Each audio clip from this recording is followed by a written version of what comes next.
नमस्कार, मैं श्यामधर दुबे।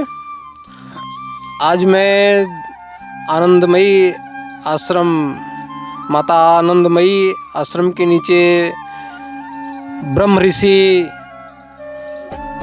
गुफा पर मौनी बाबा से मिलने के लिए आए हैं। समाज के प्रति बाबा का क्या संदेश है, इसको हम सुनते हैं। आइए हम। प्रणाम बाबा जी। बाबा जी, आप समाज को क्या संदेश देना चाहेंगे? हमारा समाज के प्रति संदेश यही है कि आज की जो नई पीढ़ी है बहुत तेज़ी से पतन की तरफ जा रही है। विदेशी धारणाएं, मान्यताएं समाज को खोखला कर रही है और बच्चों में एक आम धारणा चल पड़ी है कि हम दो हमारे दो। पर ये नारा पूरा 100% झूठा है, गलत है, ये अन्यायपूर्ण है।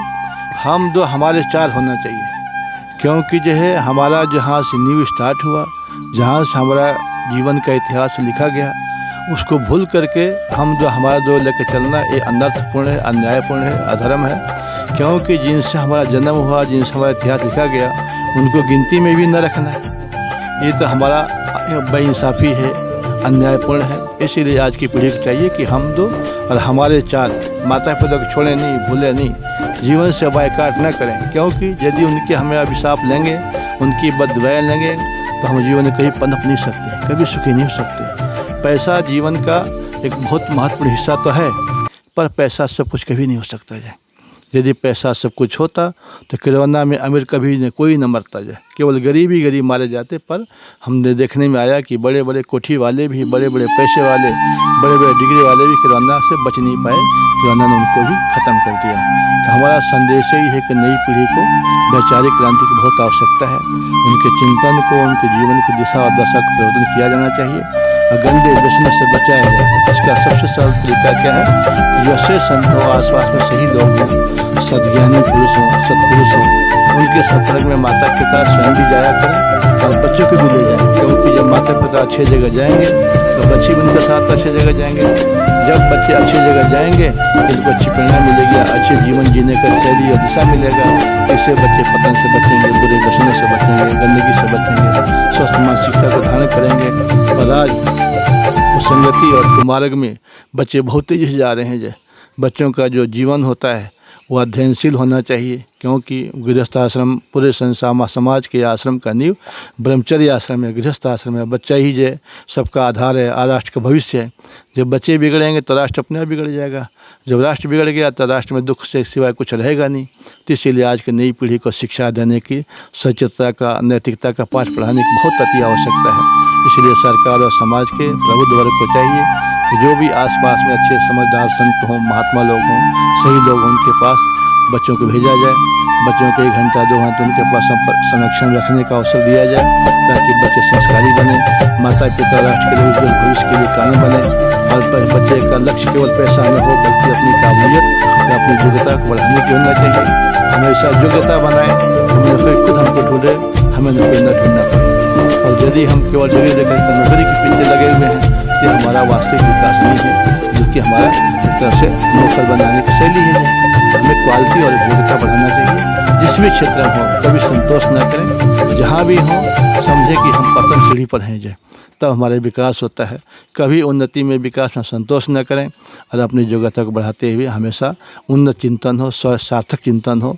निराशा, नेगेटिव भावनाओं को कभी दिल में जगह न दें। बिना संघर्ष से कभी मंजिल प्राप्त नहीं किया जाता है। हर जीवन में संघर्ष है। जो संघर्ष के सामना करता है, डटा रहता है, आगे बढ़ता है, उत्साह रखता है, वो सफल होता है।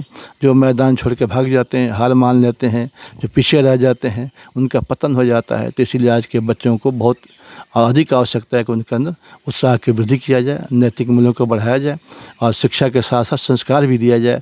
यदि शिक्षा नहीं है तो संस्कार नहीं है तो शिक्षा अधूरी है। शिक्षा का लक्ष्य केवल नौकरी दिलाना नहीं, बल्कि सभ्य मानव का निर्माण करना है। सामाजिक लोगों का सामाजिक चिंतन धारा को संभालते हुए विद्या वह है जो दुख से हमें छुटकारा दे।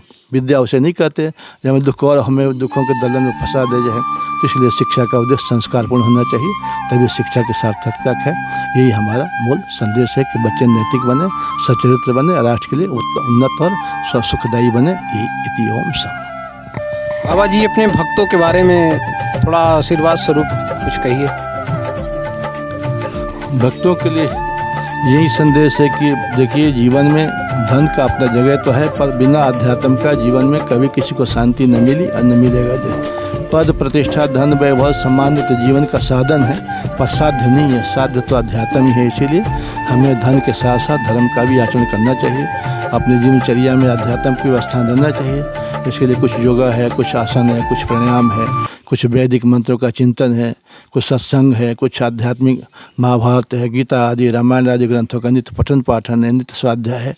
ये सभी भक्तों को जरूर अपनाना चाहिए, क्योंकि भक्त भी शांति चाहते हैं, सुख चाहते हैं, कल्याण चाहते हैं, उन्नति चाहते हैं। कोई भक्त दुख नहीं चाहता है। और स्वाध्याय है, अच्छे ग्रंथों का नित्य पढ़ना पढ़ाना है, समझपूर्वक साधना करनी है, भक्ति करना है, भगवान का नाम का जप करना है, योगा आदि है। इस सब से मन को शांति मिलता है, संतुलन बनता है और जीवन में कार्य करने की क्षमता का विकास होता है। व्यक्ति निराशा और पतन से बचा रहता है, उन्नति के लिए उत्साह की प्राप्ति करता है। इसी तरह से हर भक्त को चाहिए कि अध्यात्म जीवन को अपने जीवन में जरूर अपनाएं, जीवन का हिस्सा बनाएं, तभी वास्तविक उन्नति हो सकती है। केवल भौतिकता सुविधा तो दे सकती है, पर शांति नहीं दे सकती है। और जिस जीवन में शांति नहीं है, वहाँ सुख कहाँ से होगा। जो इसीलिए शांति के लिए अध्यात्म का संबल लेना, अध्यात्म को जीवन का हिस्सा बनाना बहुत ही अनिवार्य है। ये हमारे अपने भक्तों के लिए मूल संदेश है। बहुत बहुत धन्यवाद बाबा जी का। समाज के लिए एक बहुत ही अच्छी बात बाबा जी ने बताई है। जय हिंद, जय भारत।